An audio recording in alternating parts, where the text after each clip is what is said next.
All right, welcome back to a bonus episode of the Blasters and Blades podcast. So, hey, all you crazy sci-fi and fantasy fans, time for your daily dose of shenanigans over here at the Blasters and Blades podcast.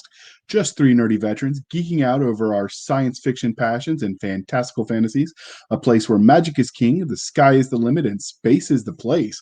So, without further ado, let me tell you what we're doing right now. We're getting ready to release some of the archive that we found from when we were the sci-fi shenanigans.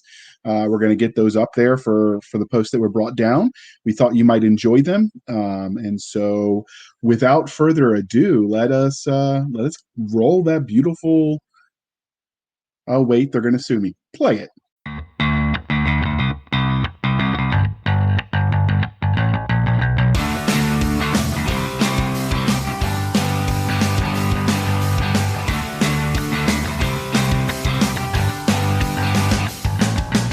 Hey, all you crazy sci-fi fans. Time for your daily dose of insanity. Over here at the Sci-Fi Shenanigans podcast with your hosts, J.R. Handley and me, Chris Winder. Just two nerdy veterans geeking out over our science fiction passions. A place where the sky's the limit, space is the place, and nerds run the world. Without further ado,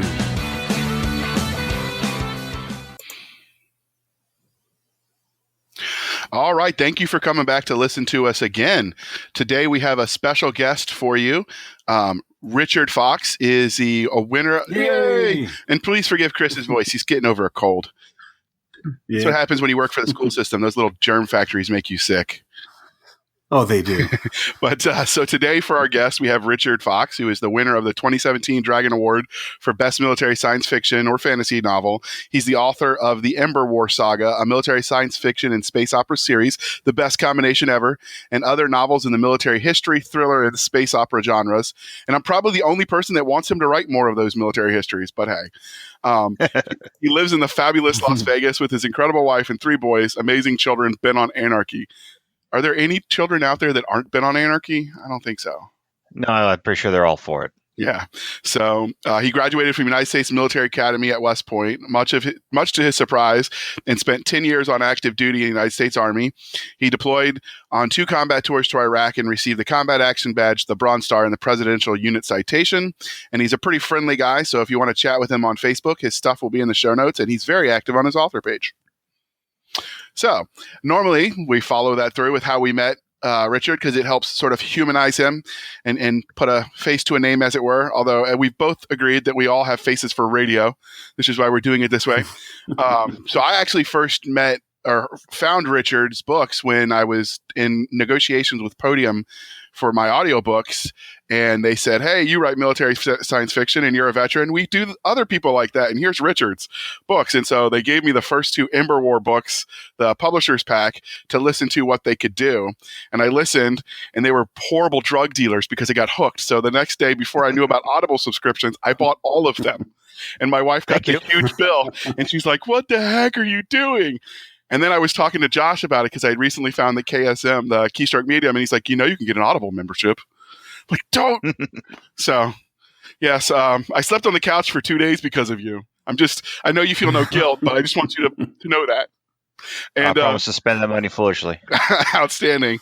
And like some of the people we've interviewed in the past, he's also been on the Keystroke Medium on YouTube. So if you want to watch him live, KeyStrokeMedium.com's information will be in the show notes. What about you, Chris? How did you first find this guy? Well, when I first started writing, I started with fantasy, and then I tried thriller. Then I decided I wanted to try out military science fiction. So I asked around, who should I read so I can get a taste of the genre? And it was unanimous that it should be Richard Fox. So I haven't been disappointed, and that's why I first heard about him. Outstanding. All right.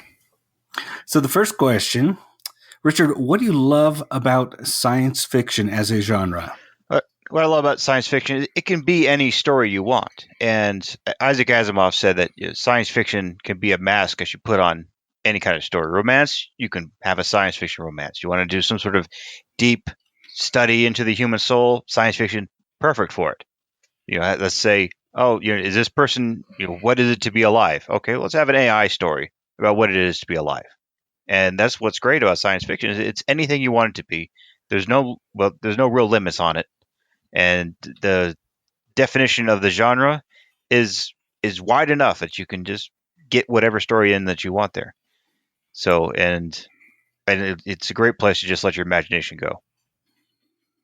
I think that's what we get from most of the authors. They say that they love how wide open it is, and especially now that people are mashing science fiction and fantasy, so you can have dragons in space.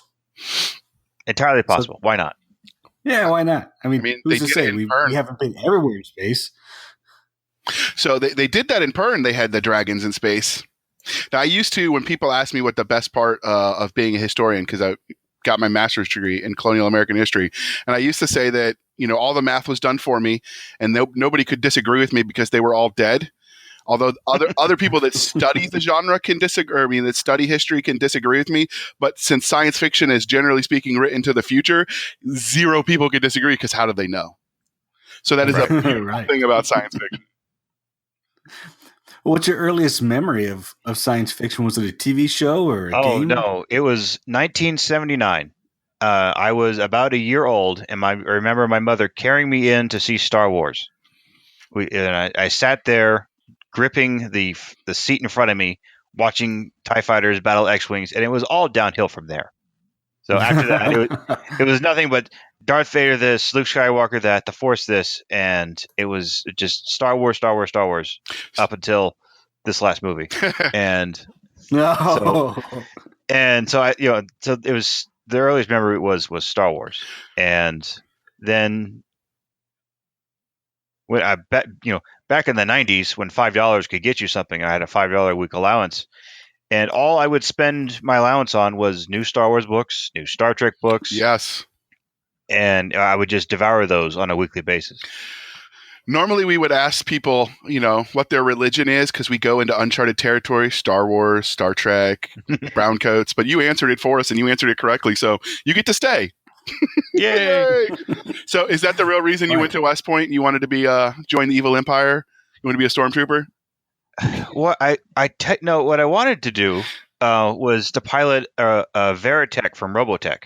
Oh, yeah. I wanted to do that when I was a kid, and then I did. So I was going to go to the Air Force Academy, and when you have a long medical process to get into any of the academies, and doing that, I found out I was mostly colorblind. Me too.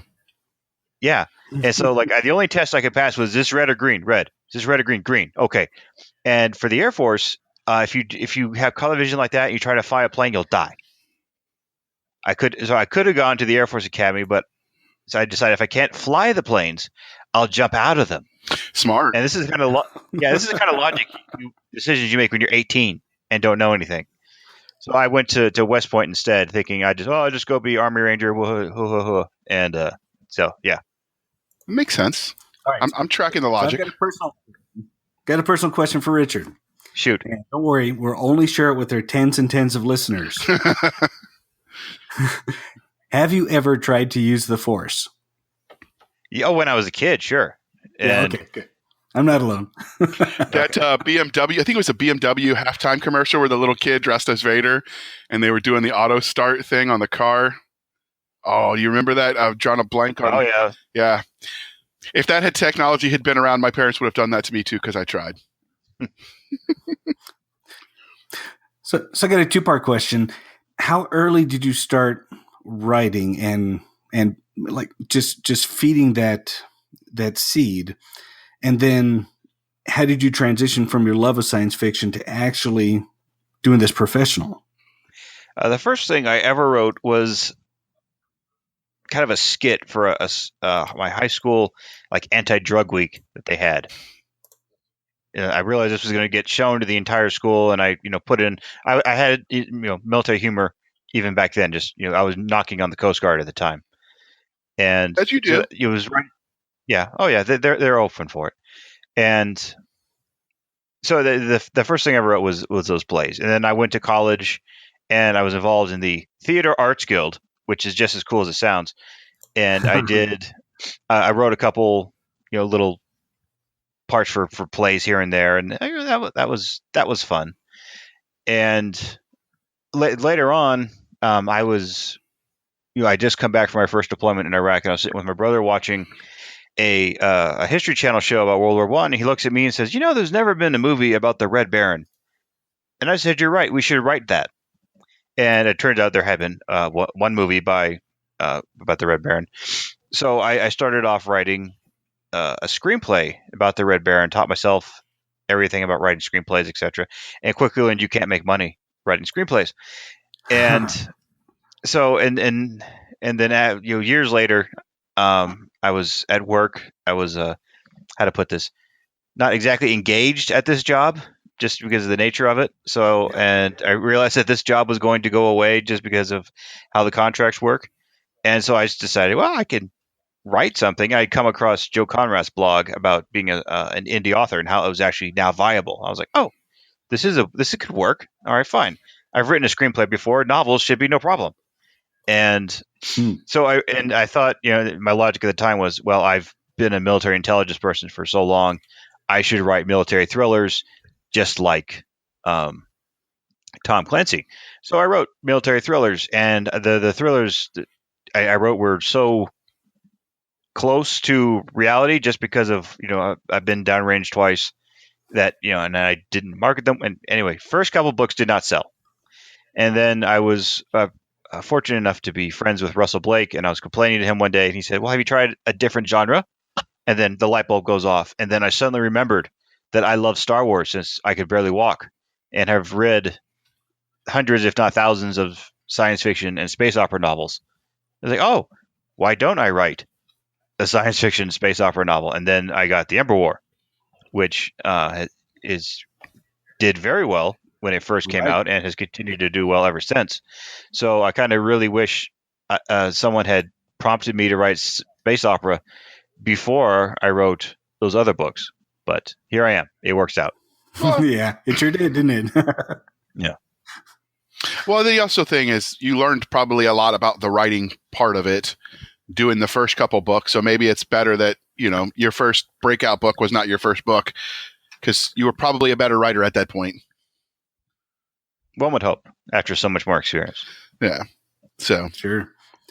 So who's been the biggest influence on your writing? Who's been kind of your mentor? The one author who I continuously hold myself an example to and find myself lacking every time is Dan Abnett, who is an English author. He writes a lot for an IP called Warhammer 40,000, and he writes lots of comic books. And he wrote a trilogy about a character named Eisenhorn, which I think is the best character arc I've still read. The book came out almost 20 years ago. It's still brilliant. And every time I'm writing, I'm like, I'm not Abnett yet. I've got to keep at this. Eventually I'll catch up to him, maybe in 20 more years. So I keep preparing myself to him. So I would definitely put him as the influence. It's hard to write for those Warhammer 40K books, because those fans they are very picky about their canon.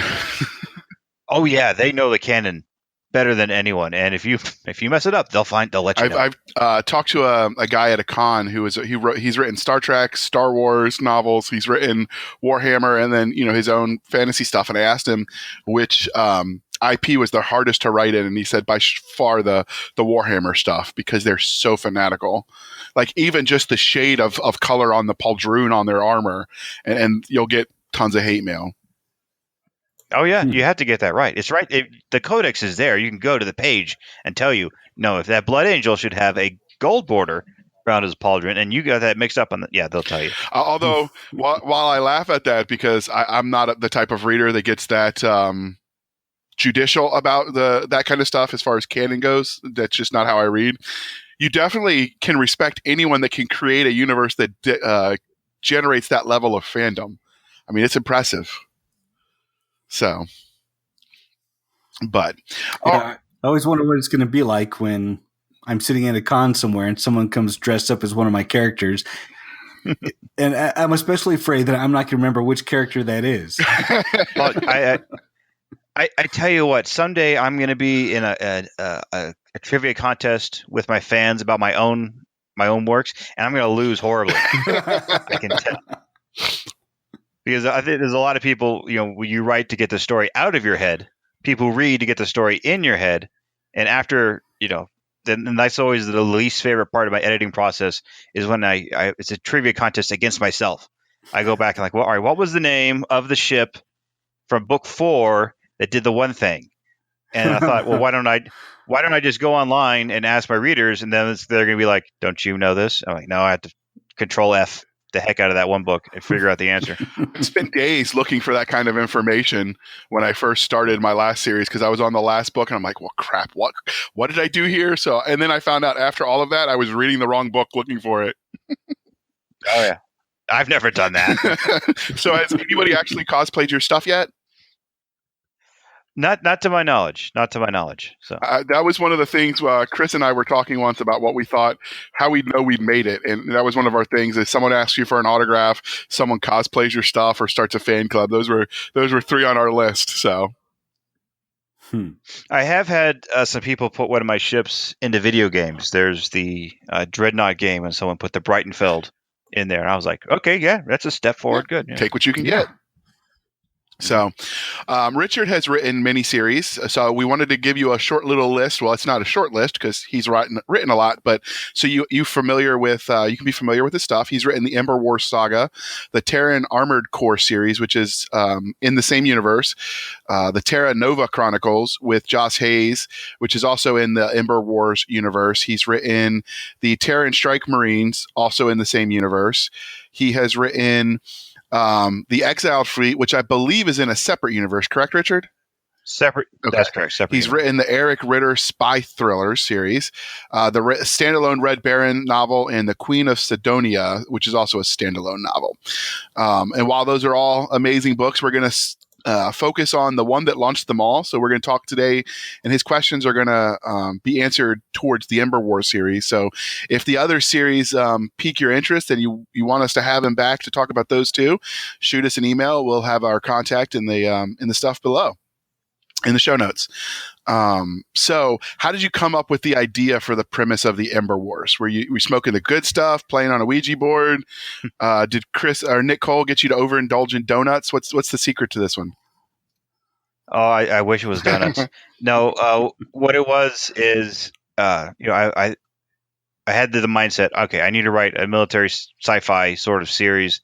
And I came across an article talking about why we haven't detected any alien life yet. And there's like 14 different reasons that there was no alien, we hadn't found it. And one of the reasons was that every time an alien species pokes their head up and says, hey, we're over here, someone comes over and smashes them. And I thought, okay, well, that's interesting. If, because for us, the cat's out of the bag. We've been broadcasting into space since, I think, the 1930s. So if they're on the way, how do we survive if somebody's coming to smash us? So, and then the Ember War turned into, okay, this mental experiment of that we can't win. How do we survive? And that's how the Ember War happened. Okay. That's an interesting premise to start with. Although we all know the truth because we have watched the TV shows. They're in Area 51, Mr. Richard. Oh, they're already here. Dang it. Okay. Well, we've also got the common cold to save us. This is true. Oh, yeah. I will save us all. Those little germ factories at your school. Oh yeah. So since Ember Wars is a series, I know because it says so in the title. Where do you see it going? You have 9 books out in the series. You have several follow-on series and branches. Where do you see it going next? It's right now the Iron Dragoons, the series that start the Terran Armor Corps with the Iron Dragoons is going on, and that's 3 books in, and I've got at least 3 more books for that. And while I'm writing that, Scott Moon and I are doing kind of a parallel series that should end up about the same time. And then for Terra Nova, while it's in the same universe, the stories take place in different galaxies. You need to bust out the crayons to explain that to myself sometimes. But and that series could go on for quite some time just because of how different the setting is. So if people really enjoy the reads, and if people keep reading them, I'll keep writing them. So, Fair and enough. while I don't want this to become a 25-year experience like David Weber has with his Honor Harrington books, I think another year or two of writing Ember War stories won't get too many complaints, just because people like the universe, people like the technology, people like the characters. So, and then I can always have a more manageable chunk of, hey, let's have a 3-story arc over here for people to enjoy, or let's do a prequel story about this aspect, and that could still work. Right. So when you're done with the Emberverse, are you going to go to the Exiled Fleet and write in that world some more, or start something new? It's well, I tell you, I started doing the Exiled Fleet series because I didn't know if people were going to like the Terran Armor Corps books with Iron Dragoons, and I had not a bad problem, but a good problem in that Albion Lost sold really well, and then I did Iron Dragoons, and that sold really well. And it's like, oh, they're both winners. How do I pick? So I started to alternate between the two series, and then Iron Dragoons won the Dragon Award for Best Military Science Fiction Novel, and that series sucked up all the attention. It's like, okay, so now I need to get this done, or it's pretty obvious who the winner is here. And while I would love to just keep writing them back and forth, but all my energy is going to go towards finishing Iron Dragoons, and then I'll come back to Albion Lost, relaunch the series with better covers, and hey, it's 99 cents now. Please remember this one before book 3 comes out. Right.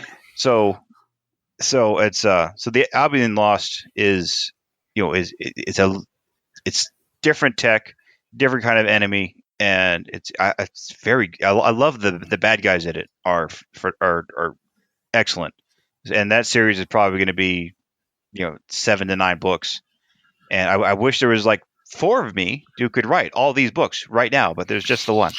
So yeah, unfortunately, we can't pause time. And even if we could, we'd never write fast enough for some of these readers. Probably not. No. I'm blessed with people who can tear through one of my books in 2 days, and then they say, "Where's the next one?" I'm like, "It's coming." It's a good problem to have, though. I wish I could write. I wish I could write as fast as people can read. A lot more people would be happy. Yes, I'm sure they would, including the people you hire to do your covers and editing. Oh yeah, the people who do my covers and editing, they're thrilled that I am what's called a steady customer. Because every 2 months they know I'm coming back. So some of the follow-on series you're writing in the Emberverse are co-written with Josh Hayes and Scott Moon. Sorry, guys. How did working with another author change how you tell the stories, or did it? And I'm asking more from the story perspective, because we're not gearing this podcast towards other authors. We're trying to keep it fan focused, so sort of narrow that to the storytelling aspects. Right. The way I write is I'll outline extensively, and while I'm writing, the character moments will kind of come out. So we'll co-write together, and then I'm going through my final version of the manuscript, and then it's like, oh, and then this character does this, and this character does that, and then I'm like, oh, and here's all these other parts, and then it's like, and then I kind of had to look at Scott and Josh and say, there's more here.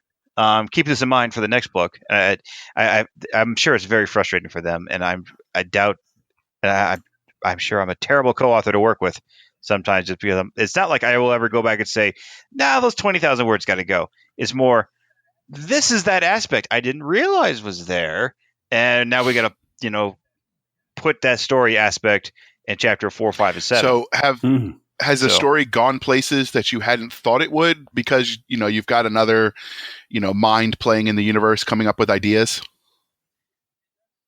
It does sometimes. It's more, it's like, well, why would this character do that? And then we realize, like, the guy we're talking about, his backstory will kind of come to the both of us. Okay. And it's like, oh, okay, that's why he's doing this. Because we have a rough sketch of what all these characters were doing before the story began. And so, if that sounds to the listener a little bit heavy-handed, I actually, when you create a universe, that's actually probably a smart way to do it, because one of the problems with the the Star Wars universe, which is why when Disney bought it, they had to make all of the previous novels now legends instead of canon, is because you've got Luke, and everybody wanted to write about the main character. So everyone wanted to write about Luke or Han or whatever. And then you have them all over the universe, and there's no way they can be in two places at once, but both books got written. And so by doing it this way, Richard's actually controlling the canon in such a way that you really don't have any issues with that down the road as it expands, where you have things that, well, this couldn't have happened because of this, but both happened in the books. So I know other people listening, Richard, don't always get that. You have to keep that. Somebody has to maintain the canon, I think. It's true, because sometimes, or otherwise, the characters will get away from you. Yeah. So, but I've not had anyone say, why didn't these two things mesh yet? I've yet to have that. So, but I'm sure it'll come along someday, and I'll be put on the spot at a convention somewhere. And it's like, in book 5, blah blah blah, and I'm like, you got me. And what I'll do is I'll just have an envelope with the words "no prize" written on it, and I'll hand it over to the guy. Here's your no prize. You got it. And of course, the envelope is empty because it's no prize. I'm just lifting that idea from Marvel Comics. So, do you? You've mentioned David Weber's universe, and I know he has written or fans have. There's a book out there with some of the canon type stuff. Is that something you plan on releasing for your fans? Basically your universe Bible. And I don't think so. It would seem like no one's asked for that. So it would be right now it's all in my head, and I feel like if I put it down on paper, I might mess it up. So, but no, I think somebody started a wiki somewhere that I'm just too embarrassed to look at, and because I think I got to start putting stuff in here, and it's like, but no, I need to focus on writing new words. I can't be worried about my wikis. So. That's when you hope you have an accurate fan going crazy on it. Oh, yeah. If they're out there, I'll send them a book and a T-shirt and everything. It'd be great. You do T-shirts? Tell us about that real quick, because I've never heard of other authors doing that. T-shirts are coming. Nick Cole, he's killing it with his T-shirts, and like for people who my beta readers, my ARC readers, I call them my red shirts, because eventually, if you're in this pool of readers for me, I will murder you in a book. Your character, your name will be a character, and you'll die horribly. And I call them all. I call them red shirts. So I'm doing the process now of making actual red shirts for these people. And when you get killed, you ascend to Valhalla, and I send you a proper shirt that says you got killed. And then there will also be the I Survived 2018 red shirt squad. That everyone will get every year. That's awesome. So and then there's going to be just a shirt with about like, oh, I'm the Terran Strike Marines armor shirts. There's going to be a Marine shirt, and people like them, and I've had people keep asking me for them. I'm like, okay, fine. If your readers and fans want something, it's probably a good idea to give it to them. So. The only other person I've heard do that was Nick and Jason with the Galaxy's Edge. I know they have the KTF stuff that they sell on Amazon. Right. So is that something you're going to sell it on Amazon, or are you going to do like a cafe press? I'll sell it I will sell it on Amazon, just because if someone says you can buy it on Amazon, there's this huge relief. Oh, goodness, because it's going to be quality. If you don't like it, you can just send it back, and it's going to be reasonably priced. So I like doing it through Amazon just for the ease of use for everyone involved. So I've got my account there, and I'm waiting for the designs to come back. So is that something they do? Will they do the shirts print on demand, or do you have to warehouse them? No, they print on demand the shirts. Awesome. For Amazon. That's awesome. But you'll have to. I'm assuming you'll put the link to buy that stuff on your website when it goes live. Yeah, it should be live by the end of the month. Awesome. So that will be in the show notes, his website, and then at the end of the month, if you're interested, click the link and hit the buy button. So that's it. That's awesome. I'm sorry. That was an unintended question, but it just perked my interest because I like that kind of stuff. I'm like addicted to t-shirts with cool designs on them. My wife laughs at me. So, all right. I like t-shirts with flaming skulls on them for whatever reason. That is awesome. And my wife's like, "You're not leaving the house in that." I'm like, "Fine. I'm just going to go work out. That's fine." So you can get bumper stickers too, because I have a thing for bumper stickers. You could put them on bumper stickers. I might, but it's like for whatever reason, one of the resonating phrases from my books is "cod mittens," which is a bastardization of the ship motto, the Breitenfeld. And if you know what cod mittens is, it's like, ha, but otherwise everyone's like, fish don't have hands. They can't wear mittens. I actually like that No. you didn't use Latin for the ship motto stuff. You used the German. I thought that was different. Right. It's I for a lot of my ship names, I'm a huge fan of the band Sabaton, which it does is military history metal, which I thank God this has happened in my lifetime that this exists, because I was a military history major in college, and so Sabaton, they just sing about military history. I love it, and so I'll incorporate a lot of their lyrics into ship names while I'm and sometimes titles while I'm writing. All right. Well, I can't spell that, but we will get with Richard offline, and we will get a link to that band in the show notes so you can check them out as well. Because if you like military history and you're reading military science fiction, this is probably your stuff. You'll like it. So we will have that in the show notes. But for now, we are going to pause for a word from our sponsor. Humanity will be free, no matter the cost. Deep in the Guatemalan jungle, buried beneath a forgotten Mayan pyramid, an earth-shattering secret sits, waiting. Its discovery will rip apart the illusion that humanity is alone in the universe. Engaged in a life-and-death struggle for the future of mankind, Harry Rogers and Jess Cook are forced to protect this secret from the most despicable foes imaginable. They must race across the globe to complete Liberty Station, the first true interplanetary ship. Only then can they search for the shocking truth behind what they found. They have no room for error, because failure means death for them and subjugation for everyone else. Presenting Liberty Station, Book 1 of Humanity Unlimited, written by Terry Mixon. Purchase your copy on Amazon and learn more about the author and his works at terrymixon.com. All right. Thank you for sticking around through the commercial. So we were just talking about merch because I sidetracked us. But before that, before I derailed this train, you were answering about how co-writing has affected the way you tell the stories. It sounds like not very much, because you found authors that are sort of thinking along the same lines as you to work with. Do you think your process could work if you wrote with someone who was the opposite of you, that whole yin-yang effect? Could you? Or No, it's because it's while I'm writing in my universe, my baby, and it's right now. It's kind of like I went to Scott and Josh in my car and said, "Get in, we're going to sell books," and they got in the car and off we go. And if I had to go to a different car with a different person, and we had to figure out who's driving and where we're going to go and what we're going to listen to on the radio, I'm taking this metaphor way too far. I don't know if it would work. So. But it's with just Scott and Josh, it's pretty easy because they've read all my stuff. They understand where I want to go with the stories. It works. But if it's like, oh, let's write something completely different with some other person who has strong ideas, it would be like, good, no.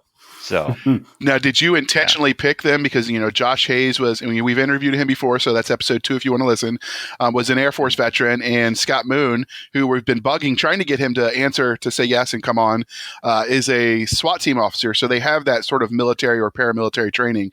Do you think it could have worked if you had somebody without that? You don't have to have military training to write good military science fiction. And one example I always throw out is Tom Clancy. Tom Clancy wrote the greatest military thrillers of all times. He was a real estate agent, never served a uniform. He just did his research. I didn't know that. So I'm not opposed. Boy, Tom Clancy, his publicist is amazing. Did you know he's dead? No. He's still putting out books. He's been dead for like 10 years. He's still writing. He's incredible. But wow. Okay. Yeah, the Ouija board. I knew it. What a publicist. So Scott and Josh, I knew that they've read or listened to all of my stuff. So I don't have to explain how the tech works to them. They knew all the lore that's on the page. So when it says, if you want to write this too, when the question that we put to them, they already had the background. Like if I went to someone else, if someone else came along and said, I want to write in the Ember War universe, I say, you got to read 15 books now. And so it was a lot less of a hurdle to get over to with the two of them, and they're both also great writers, which is a huge help. So in getting this stuff done. So and then with Scott, he being a SWAT team officer and probably the most dangerous military author ever, just based on his skill set. Josh has also have a different skill set, also quite scary. But anyway, so I go to Scott and I say, I want you to SWAT team up this stuff. He's like, oh, got it, boom. So his book, The Atari Salvation, it's full of SWAT stuff, and the next book that's coming out is also going to be full of SWAT stuff. So I love that he can add all that to it. So, and if I may ask Josh, Josh was on the bomb squad. But the thing about you put any bomb squad stuff on there, they kind of get mad at you because you're teaching stuff. So we might not put the bomb squad stuff in. Or you go future tech with the bomb stuff, so you make up something that doesn't yet exist, why not? And then he can just can't get in trouble for that. Right. Now, that's the one thing that I worry about sometimes. You have to wonder if when you've got people that write military science fiction, if you ever worry about going too close to your own experiences. Now, I didn't have access to all the high speed intel. I was just an infantry sergeant, so I don't have that problem. But you worked in intelligence, so was that ever a concern for you that you might be? It sure was when I was writing military thrillers. And it was always a thought of like, if I put that detail in there, I got to move to Russia. So it's like, I am not. So when I was able to get away from all that and not have to worry about it, it was a huge relief. So, and there's, I had all the clearances. I did a lot of interesting things while I was in intelligence.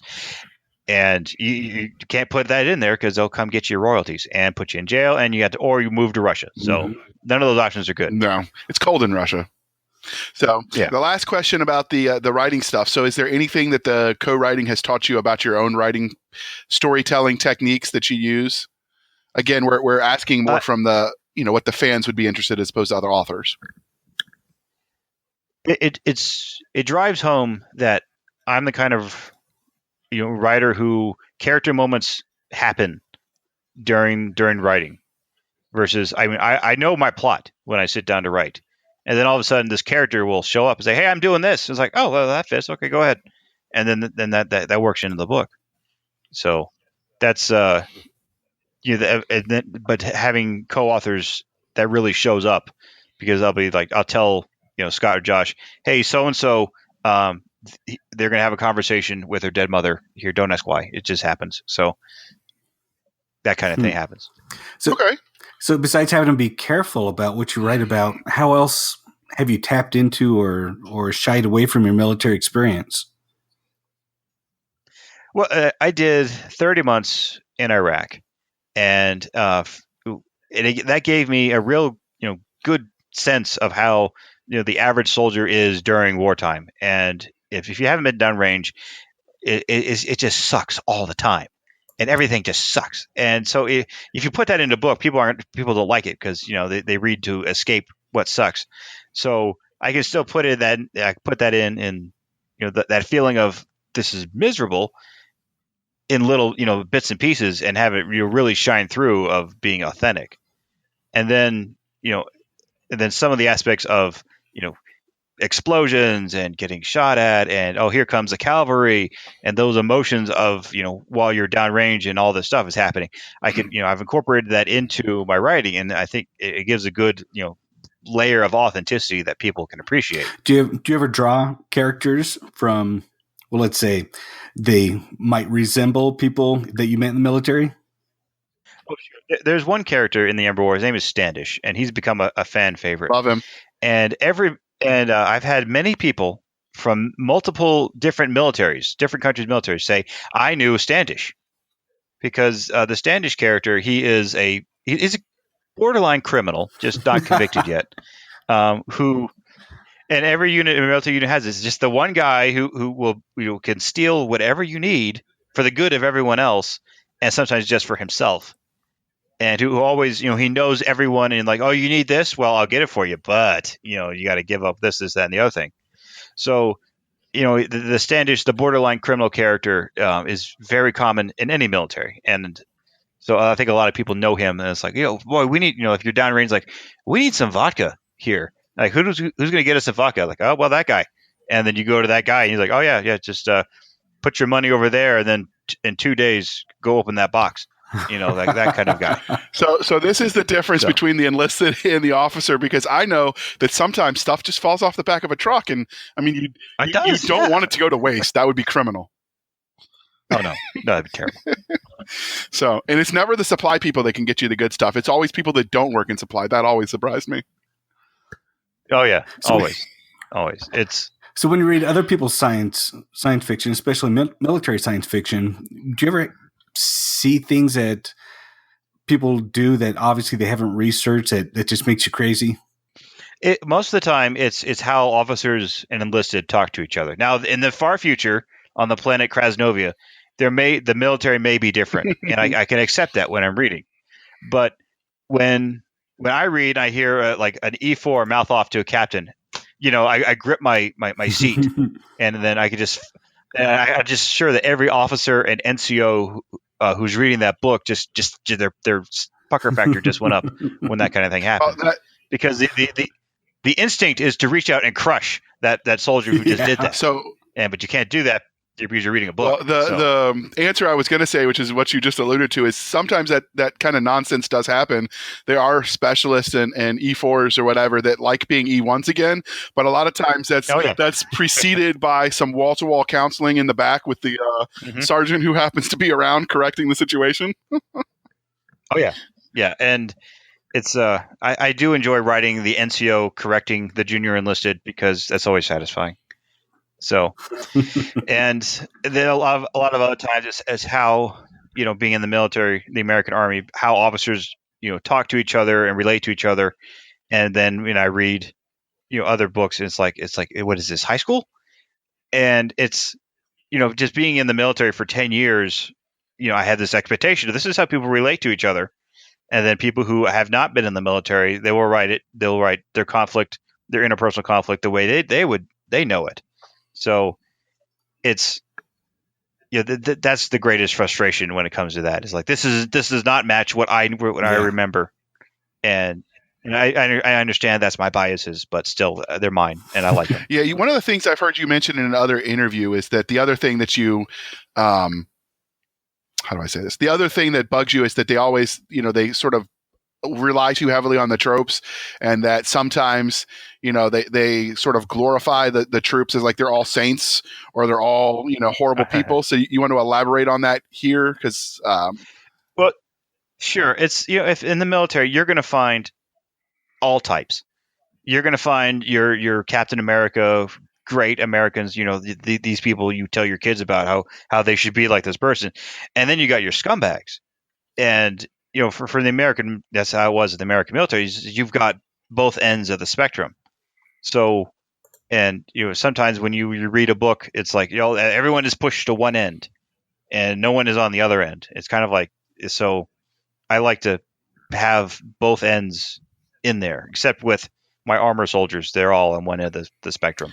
And everybody knows that that's not correct, Richard, because infantry rules the world. I'm just saying. Oh. Okay, sure. It's so I used to be Cav. I used to be a cavalry soldier, and if you ain't Cav, you ain't something. that shined through. So if people don't realize, in the Army, the infantry and the cavalry and the armor specifically, they have sort of an interpersonal rivalry within the service. So Richard and I have been known to go back and forth on that on Facebook posts. So. Oh yeah. Following that, what do you think are the best military units in science fiction? Obviously, you'd be giving yourself top billing, or you wouldn't have the confidence to write. So, who would be your second pick for the best military units you've read in science fiction? I love Space Marines from Warhammer 40,000, and they can be a bit one-dimensional, but they're just they're 7 foot tall, encased in armor, super soldiers. And it's like it's so satisfying to just see them show up and just start killing aliens. So I do enjoy a good Warhammer 40,000 Space Marine book. Okay. Are there any facts? I'm a Dark Angel. I'm a Dark Angel person through and through. And then no doubt some Space Wolf, puppy who loves them, and they're like, oh, Richard Faction, but no, a Dark Angel. That's what I was getting ready to ask. Do you prefer writing large ship fleet battles or Space Marine fights? I prefer the Space Marine fights just because it's a bit more immediate, and while people love their space battles, for me it's like you're just sitting there on a bridge pushing buttons, and maybe you blow up and maybe you don't. So I prefer the Space Marine combat because you can shoot at people and then sometimes you get close and stab them. So that you can vary And it up sometimes you a shoot little the bit. stab hole for extra points. Yeah, why Now, not? Marines do that. I don't know if everyone else does. We just shoot them and move on to the next guy. So there's actually a meme floating around there, around the internet's about that somehow. So you write pretty convincing fleet engagements, though. So is there a trick in your head that you do when you're writing those? So do you have sand tables for those that weren't in the military? Basically, it's a 3-dimensional map that you use to plan out wars. Do you do that for your ship or your land engagements, or do you keep it all in your head?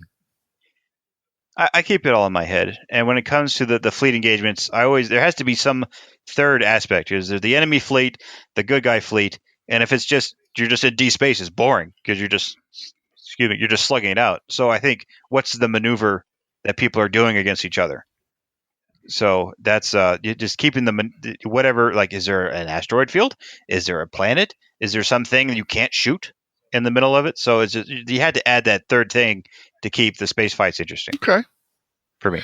So I actually do the sand table approach because it helps me to see it out on in 3 dimensions. So I think it can be fun. So you're at any point in time, do you plan on doing an Emberverse like role playing game RPG? Not especially. I don't know where if for like the in the Ember War the series is pretty linear. It's not real easy for anyone to branch off and make their own Strike Marine team. But after the Ember War books and as the story opened up further, it could be entirely possible to have your Stargate universe sort of incident where you go through the gate and then there's a planet that always looks like Canada and then you have your adventure. Yeah. Okay. So your bio mentions that you are the father of several children. So how do you manage to balance the writing, the working, and then having time for your family without pulling out all your hair? It's we just had our third child a little 17 days ago. Congratulations! And thank you. And the newborns, they're easy. Just eat, poops, and sleep whenever. So basically, they want privates. To. So and then privates, yeah. It's and he's easy. The new one's kind of easy because you put him down, he's not going anywhere. And the other two, they go to school. Thank goodness. So during those hours that they're at school, I'm at the computer, just whacking away on keys. So and then they come home. It's family time. Let's do homework together. Let's play together. Let's do this, that, and everything together.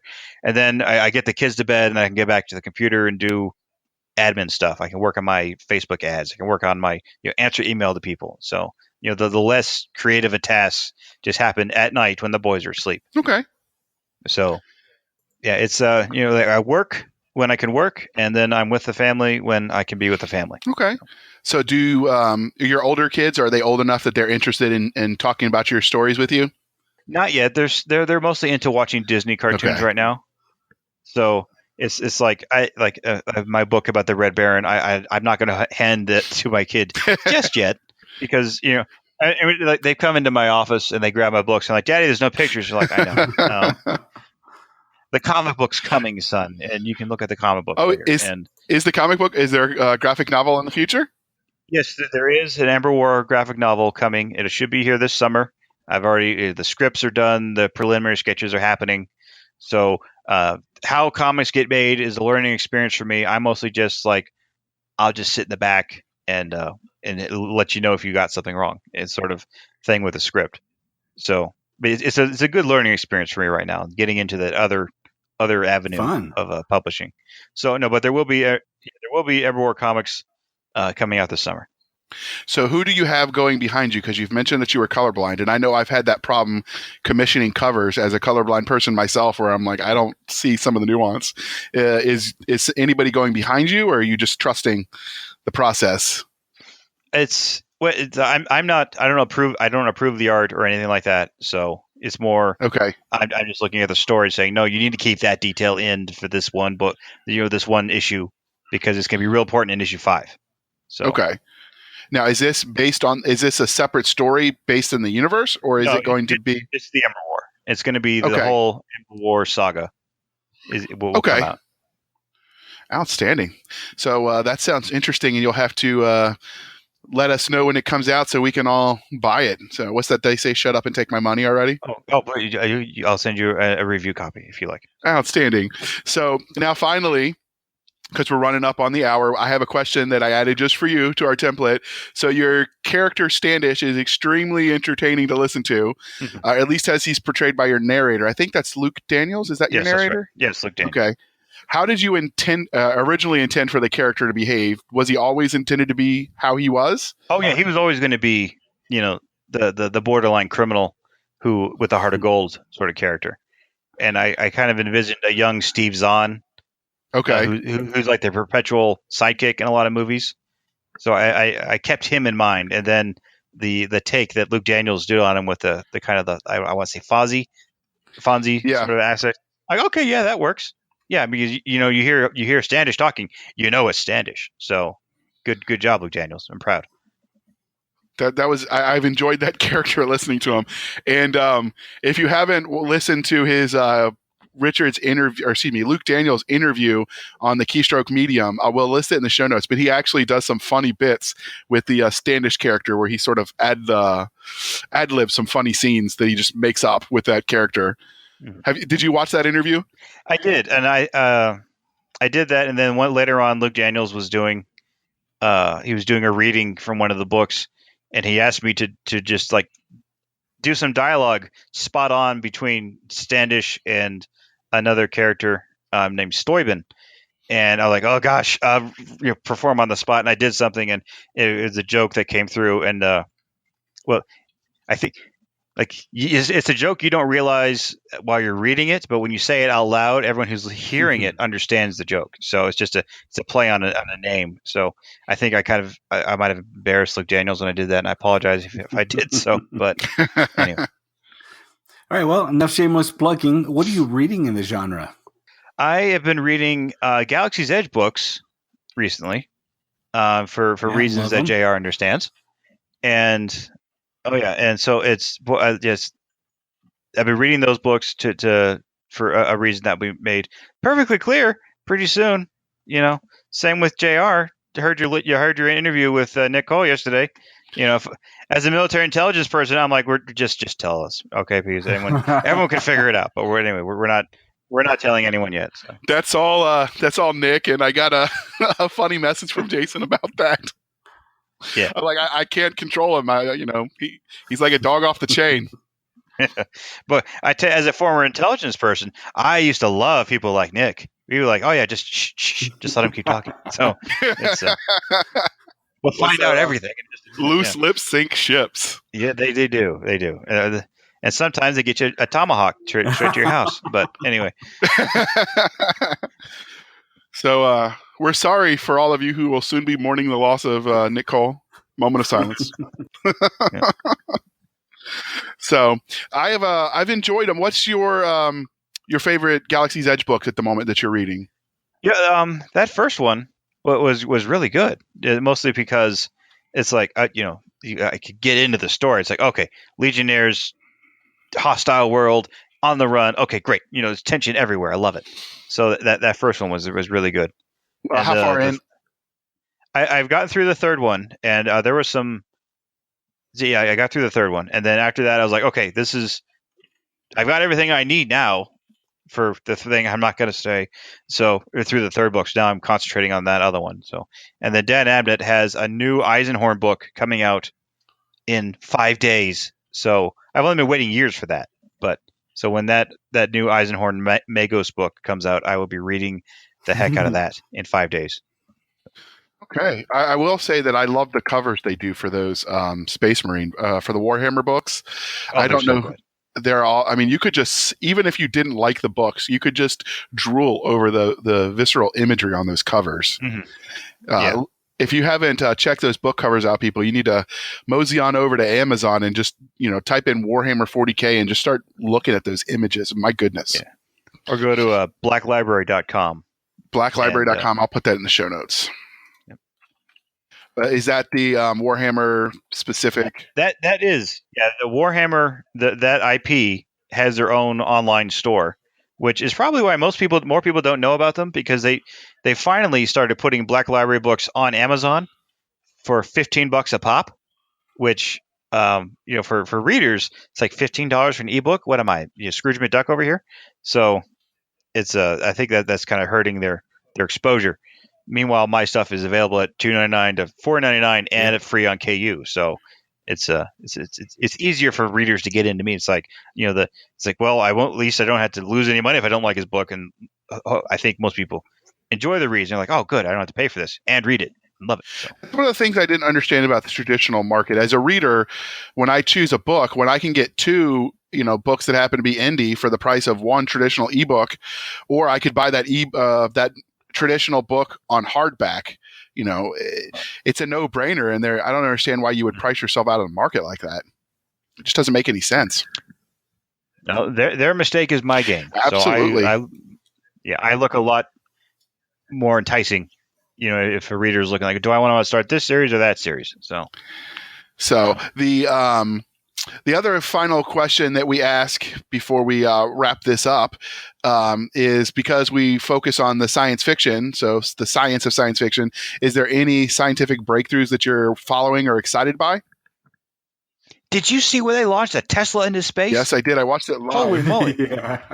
Yeah, I love that, I saw a picture floating around where like 10 years ago, SpaceX was a bunch of pasty, uncomfortable guys in an empty office with a mariachi band.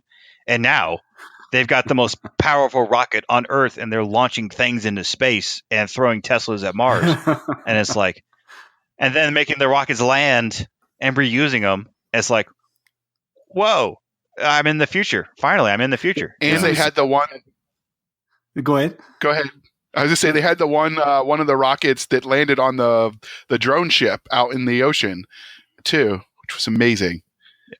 Yeah. Doesn't seem like they're having way too much fun with science. It does. Oh, why not? I mean, if you can do all this and get us to Mars, and by the way, you turn your roof into a aesthetically pleasing solar panel that powers your car, it's like, this is great. Yeah. What's the complaint about? The funny thing is I know I'm going to get hate mail, so send it to Chris Winder at. But the flat Earth people are coming out and like, see, this is just part of the conspiracy. This was a soundstage in Hollywood. It's too clear, the pictures. Oh. It's faked. I just laughed.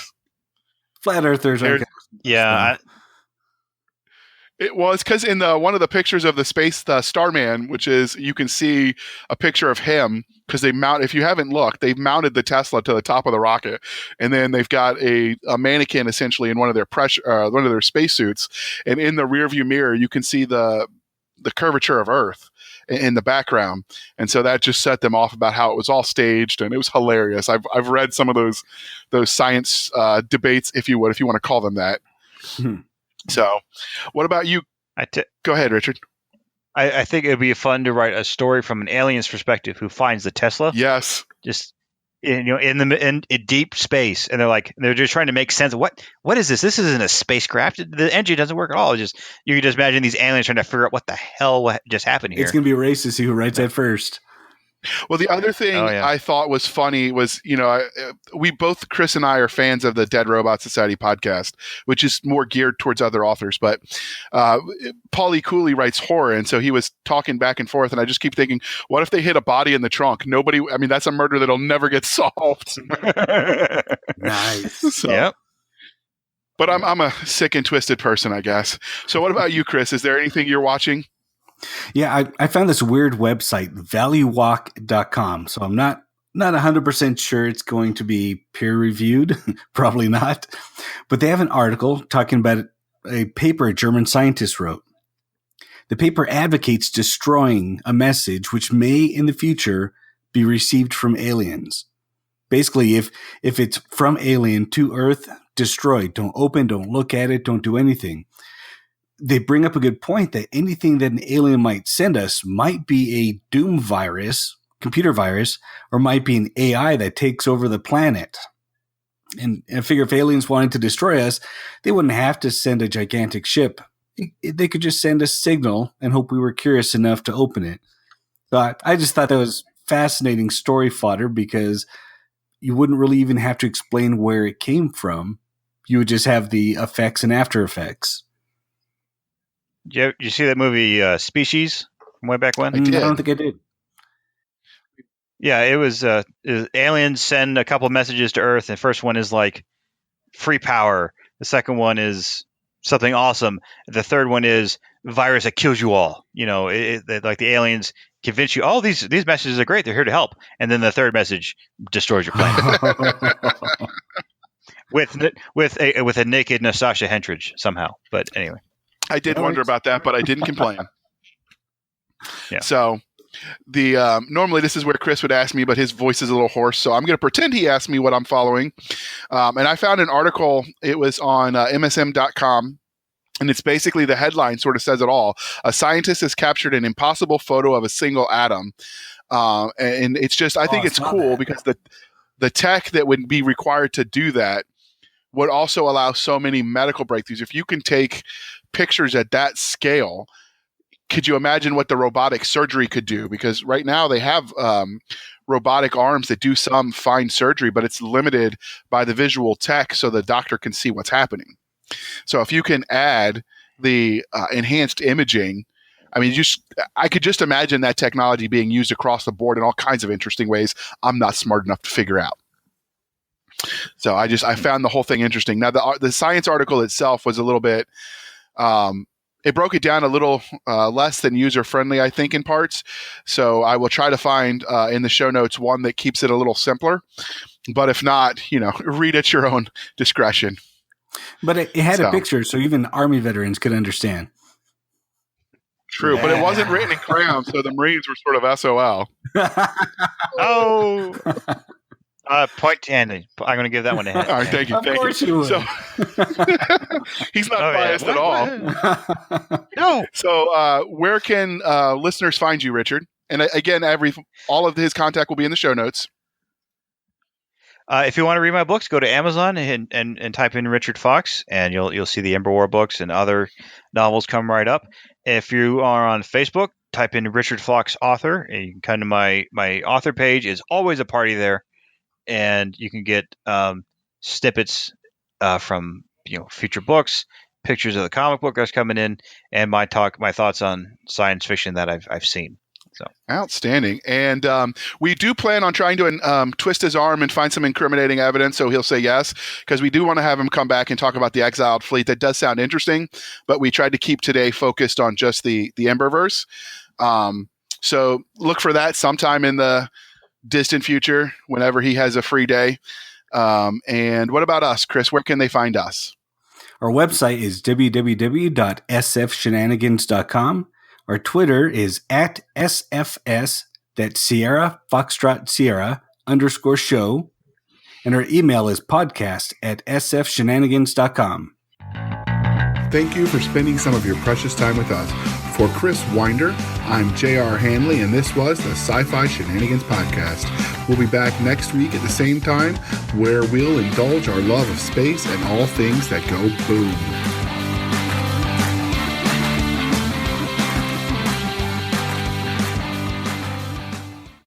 All right. Thank you for sticking with us through that archived episode that was in the digital memory hole that we found. We thought you'd enjoy it. So thank you for spending some of your precious time with us. For Nick Garber and Doc Cisca, I am J.R. Handley, and this was the archive for the Blasters and Blades podcast. We'll be back at our regular scheduled time, where we'll indulge our love of nerd culture, cheesy jokes, and all things that go boom.